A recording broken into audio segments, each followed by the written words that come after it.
or it means lantern. And the idea is that in the 8th or 9th century, sailors would be out in the harbor, none of this was there, looking into the darkness, and it was as if an angel had lit a little light in the hills to show them the safe way into the harbor. That stayed as the story for centuries, and then this beautiful cathedral rose to show that Lucerne desired to bring light, not just to the harbor, but to all of Switzerland. You know, the ancients feared two things above all. They feared the sea. They called it chaos, from where the monsters came and people were swept away. And they feared the darkness, because in the darkness you never knew who might be coming or what might be coming. And just as they fear the dark, this Christmas, we look at our lives, we look at our societies, and we see darkness all around. And we resonate with what Laura read in our call to worship, the words of Isaiah. The people walking in darkness have seen a great light. On those living in the land of deep darkness, a light has dawned. For unto us a child is born, to us a son is given, and the government will be upon his shoulders, and he will be called Wonderful Counselor, Mighty God, Everlasting Father, Prince of Peace. The promise of the coming of the light. Laura read the story out of Luke's gospel that told of the birth of John the Baptist. And Zechariah, John's father, heard about the Messiah that was to come. And the Messiah was, he was told, to give light to those sitting in the darkness and the shadows of death. He would come to guide our feet into the way of peace. Again, darkness and death and light and life. The Gospel of John is different than the others. One of my professors said it was as if Matthew and Mark and Luke were all on one corner and they were watching a car wreck over here. And so their stories jive pretty much just one after the other, often using exactly the same language. But John, the professor said, is in a skyscraper over here looking down at the world, and he sees things completely different. So when he talks about the coming of Jesus, there are no shepherds, no wise men, no stables. There is only light. He says, in the beginning was the Word, and the Word was with God, and the Word was God. He was in the beginning with God, and all things were made through him. Without him, nothing has come into being. In him, in the Word, in him was life, and the life was the light of all. The light shines in the darkness, and the darkness has never overcome it. There was a man sent from God named John. He came to bear witness to the light, that all might believe through him. He was not the light himself, but he came to bear witness to the light, the true light, which gives light to all, was coming into the world.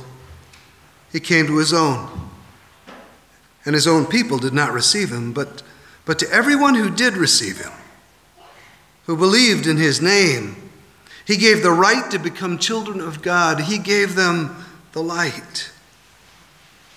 And the Word became flesh and dwelt among us. And we have seen his glory. Glory you can only see in the light. Glory as of the only Son from the Father, full of grace and truth. Christmas at the darkest time of the year. Christmas where some of you, even in your travels, are now in the shadows or in the darkness of an unexpected job loss, a relationship gone sour, doubts about your own place in life or your own faith, you feel that you are, if not in the dark, at least in the shadows. And so when someone comes and says that Christmas is about light, you lean forward a little, even just with your heart, because you want to know, how could the Christmas light shine on my depression? What kind of light do you, each one of you, need this Christmas? Because just as we are different souls on different journeys, there are all different ways that God brings light. Perhaps the most obvious is the brightest light, the lights that would be spotlights that shine out and say, here it is, here it is. Or, to continue our name of Lucerne, it would be a lighthouse shining out in the darkness and say, here is danger, here is home. We're drawn to the light. Jesus said, I'm the light of the world. And if I am lifted up from the earth, I will draw people to myself. Some of you are looking for that light just to bring you home, and it needs to be bright. But for many of us, as Laura said, those who've heard this story before, the spotlight loses its shine after a while, and the lighthouse becomes just an ornament. What you need is something more intimate, perhaps a lantern. Something that will give light to those right around you and will guide your next few steps. Not show the whole thing, but guide your next few steps, because you don't know which way to turn. I love C.S. Lewis because he lived long in the dark. And he struggled, he fought against coming into the light. But once he came to the light of Christ, it changed everything. Lewis said, I believe in Christianity as I believe that the sun has risen, that is, that the light has come. Not only because I see the sun, but because by its light I see everything else. When you look around you, what do you see? Too often my eyes get distracted by the glittering lights, the promises of advertisements, or the fearful torchlight of headlines, or the gossip that takes me away into the dark.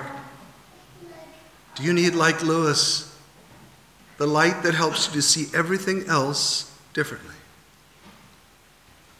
My sense, though, is that while the spotlight has its need for those of us who have never come to Christ, and the lantern is there to show us the way, most of us need something more personal.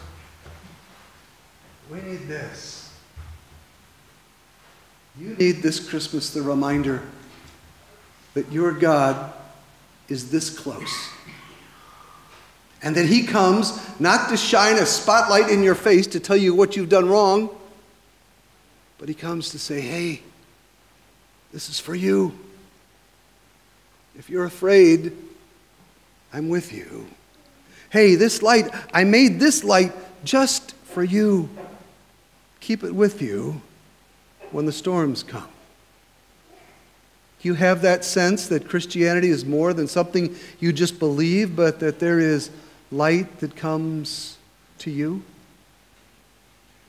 The Apostle Paul talked about the glory and power of God as light. And he says, we are supposed to shine in a dark world. But then he said, that's the treasure of God. That light that he gives is the treasure of God.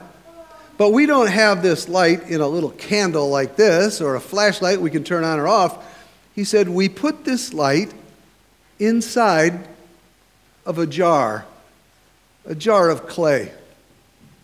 Now, I try to spend most of my day, most of my week, trying to make my jar look a little less cracked. I hate being a cracked pot. But I am a cracked pot. I'm surrounded by cracked pots. How can God be with me? How can God possibly use me? The Apostle Paul says to you and to me this Christmas, but we have this treasure in jars of clay, to show that the all-surpassing power of God, to show that the light of Christ is within, and that the power is from God and not from our ability to shine our little clay jars and look impressive. It is only the light, the treasure that God puts into our hearts, the assurance that He will never leave us or go away. Where do you most need light? The light of Jesus this Christmas night? If you're hurting or depressed, if you know someone in the darkness, perhaps they don't need a lecture. Perhaps they don't even need a good example. Perhaps they just need someone to sit with them and show them the light of Christ, shining not in strength, but in humility and joy and love for them. I'd love it if we could close this part of the service with a song that, as Laura said, we have sung so many times that we lose its power. It's called O Little Town of Bethlehem, and we sing all 4 verses. I'm not going to have you sing 4 verses because there are 5 verses. But we'll just sing the first and the 5th. Listen to the 5th verse. When children pure and happy pray to the blessed Christ, when misery cries out to thee, Son of the mother child, when mercy stands watching and faith holds wide the door, the darkness wakes, the glory breaks, and Christmas comes once more.